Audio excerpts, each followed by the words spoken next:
பள்ளி ஹோம்வொர்க் இன்னும் முடிக்கல. அம்மா கேட்டுடுவாங்கன்னு இனியா பயந்துட்டா.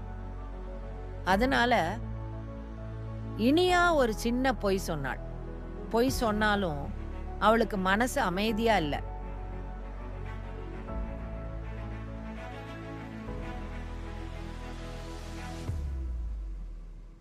பள்ளிக்கு வந்ததும் இனியாவுக்கு பயம் அதிகமாச்சு. டீச்சர் ஹோம்வொர்க் பார்ப்பாங்கன்னு அவளுக்கு தெரியும். டீச்சர் இனியா வீட்ட வந்தாங்க. நோட்டை திறந்ததும் எல்லாம் காலி. இனியாவின் முகம் மாறி போச்சு.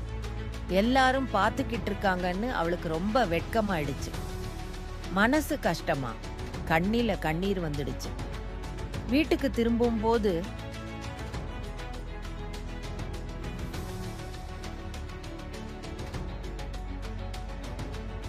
இனியா ரொம்ப சோகமா நடந்தாள். பொய் சொல்லாம இருந்திருந்தா இப்படி ஆகியிருக்காதுன்னு மனசுக்குள்ள நினைச்சா. வீட்ல இனியா அம்மா வீட்டையெல்லாம் உண்மையா சொல்லிட்டாள். அம்மா கோபப்படல, அன்பா கேட்டாங்க. அம்மா சொன்னாங்க, பொய் சொன்னா நம்பிக்கை போயிடும், உண்மை சொன்னா தைரியம் வரும். அந்த வார்த்தை இனியாவின் மனசுக்குள்ள நல்லா பதிஞ்சிடுச்சு. அந்நிரவு இனியா ஒரு முடிவு எடுத்தாள்.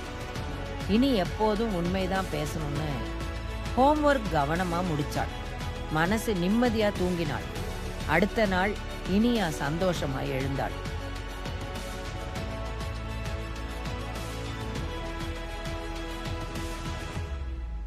பள்ளிக்கு தைரியமா நடந்தாள்.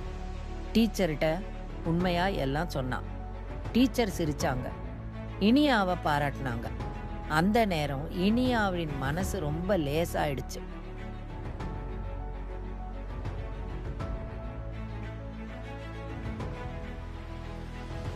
குழந்தைகளே, பொய் பேசினால்தான் நம்பிக்கை போயிடும்.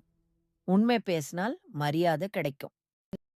If you enjoyed this video, please like, share, and subscribe for more amazing content.